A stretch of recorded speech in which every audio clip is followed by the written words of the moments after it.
누군가의 표정을 살피느라 정작 자신의 마음은 어땠는지 잊어버리지는 않으셨나요? 사람들과 웃고 떠들며 시간을 보냈는데 집으로 돌아가는 길에 마주한 공허함. 그 마음을 오늘 저와 함께 들여다보면 어떨까 합니다. 아주 오래전 세상에서 가장 아름다운 정원을 가진 남자가 있었습니다. 그의 정원에는 이름 모를 들꽃부터 귀한 장미까지 사계절 내내 향기가 끊이지 않았죠. 남자는 정원을 가꾸는 일이 삶의 전부였고 그 정원을 보며 행복해하는 사람들을 보는 것이 유일한 낙이었습니다. 처음에는 그저 담장 너머로 꽃향기를 나누는 것만으로도 충분했습니다. 하지만 어느 날부터인가 사람들은 담장을 넘어 정원 안으로 들어오기 시작했습니다. 이 꽃이 참 예쁘네요. 한 송이만 가져가도 될까요? 남자는 거절할 줄 모르는 다정한 사람이었기에 웃으며 고개를 끄덕였습니다. 한 사람이 꽃을 꺾어가자 다음 사람은 아예 뿌리채 캐가기를 원했습니다. 또 다른 사람은 정원 한복판에 돗자리를 펴고 앉아 쓰레기를 버리고 갔고 아이들은 소중한 묘목을 짓밟으며 뛰어놀았습니다. 남자는 점점 초조해졌습니다. 꽃들이 꺾여 나갈 때마다 가슴 한구석이 도련해지는 것 같았지만 사람들의 실망한 표정을 보는 것이 더 두려웠습니다. 당신 정원은 정말 최고예요 라는 그 한마디를 듣기 위해 그는 밤새도록 허리를 굽히고 앉아 망가진 꽃들을 다시 심고 물을 주었습니다. 그러나 사람들의 요구는 갈수록 교묘해졌습니다. 왜 저번보다 꽃향기가 진하지 않죠? 이 길은 너무 좁아서 걷기 불편하네요. 여기도 꽃이 있었으면 좋겠네요. 그는 문득 자신의 정원을 둘러보았습니다. 그토록 공들여 가꾼 정원은 이제 더 이상 그의 것이 아니었습니다. 사람들의 무분별한 발길질에 흙은 딱딱하게 굳었고 그가 아끼는 장미는 누군가의 가위질에 줄기만 남은 채 말라 비틀어져 있었습니다. 남자는 비로소 깨달았습니다.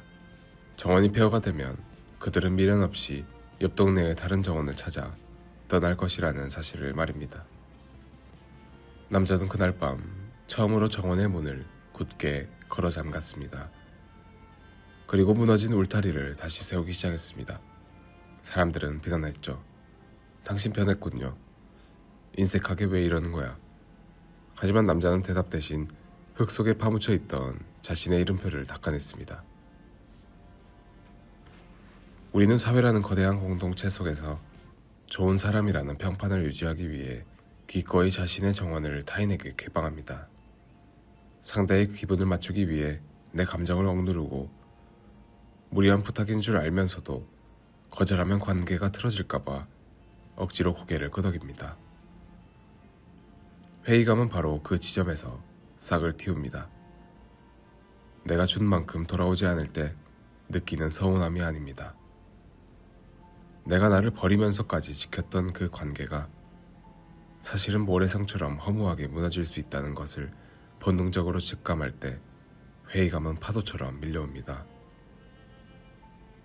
당신이 느끼는 그 회의감은 사실 당신의 영혼이 보내는 신호일지 모릅니다.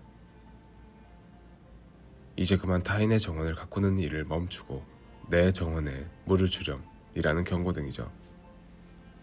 우리는 타인에게 미움받지 않기 위해 너무나 많은 에너지를 소모합니다.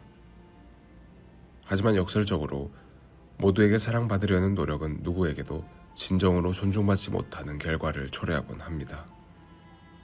당신의 다정함이 누군가에게는 당연한 권리가 되고 당신의 배려가 누군가에게는 만만한 틈이 될 때 인간관계는 더 이상 위로가 아닌 해결해야 할 고민이 됩니다. 독일의 철학자 쇼펜하우어는 인간관계를 고슴도치의 딜레마에 비유했습니다. 추운 겨울날 추위를 피하기 위해 서로에게 다가갔지만 서로의 가시에 찔려 다시 멀어지는 고슴도치들처럼 인간 또한 온기를 갈망하면서도 서로에게 상처를 입힌다는 것이죠. 인간은 홀로 있을 때 비로소 자기 자신일 수 있다. 고독을 사랑하지 않는 자는 자유를 사랑하지 않는 자와 같다. 우리가 느끼는 관계의 회의감은 우리가 자유로 나아가는 과정에서 겪는 성장통입니다. 대부분의 우리는 타인의 시선이라는 거울을 통해서만 나를 증명할 수 있다고 믿습니다. 하지만 나이가 들고 삶의 깊이가 더해질수록 그 거울이 얼마나 쉽게 왜곡되고 깨질 수 있는지를 깨닫게 됩니다. 철학자 니체 역시 군중 속에서 자아를 잃어버리는 것을 경계했습니다. 그는 고독을 자기 자신으로 돌아가는 길이라고 불렀죠. 관계에서 오는 회의감을 느낀다는 것은 이제 당신이 타인이라는 인정이라는 것에서 벗어나 스스로를 돌아볼 준비가 되었다는 뜻입니다. 고립되는 것이 아닙니다. 불필요한 연결을 끊고 진정한 나 자신과 연결되는 것입니다. 이제 잠시 숨을 고르고 당신의 마음을 가만히 들여다보세요. 사람들에게 상처받고 관계의 허무함 앞에 서 있는 당신은 아마도 세상 누구보다 따뜻한 온기를 가진 사람일 것입니다. 타인의 사소한 말투 하나에 밤잠을 설치고 혹시 내가 실수하지 않았나 수백 번 되뇌이는 그 마음은 당신이 나약해서가 아니라 타인의 아픔을 내 것처럼 느낄 줄 아는 귀한 공감 능력을 가졌기 때문입니다. 하지만 기억하세요. 세상의 모든 생명체는 자신을 보호할 껍질을 가지고 태어납니다. 단단한 조개 껍데기, 날카로운 가시, 혹은 주위와 구별되지 않는 보호색까지 말이죠. 관계의 회의감을 느낀다고 해서 당신이 사회성이 부족하거나 성격에 결함이 있는 것은 결코 아닙니다. 오히려 당신은 관계의 본질을 꿰뚫어 본 것입니다. 모든 인연이 영원할 수 없으며 타인은 결코 나의 내면을 100% 이해할 수 없다는 그 서글픈 진실을 마주한 것이죠. 이 진실은 처음엔 시리고 아프지만 받아들이고 나면 놀라운 평온을 가져다 줍니다.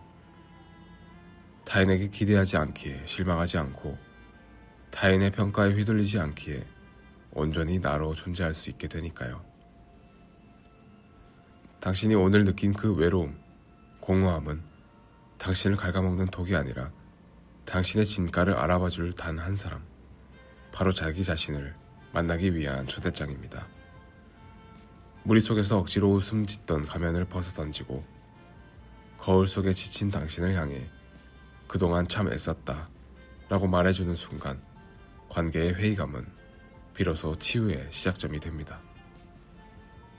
인간관계는 마치 파도와 같습니다.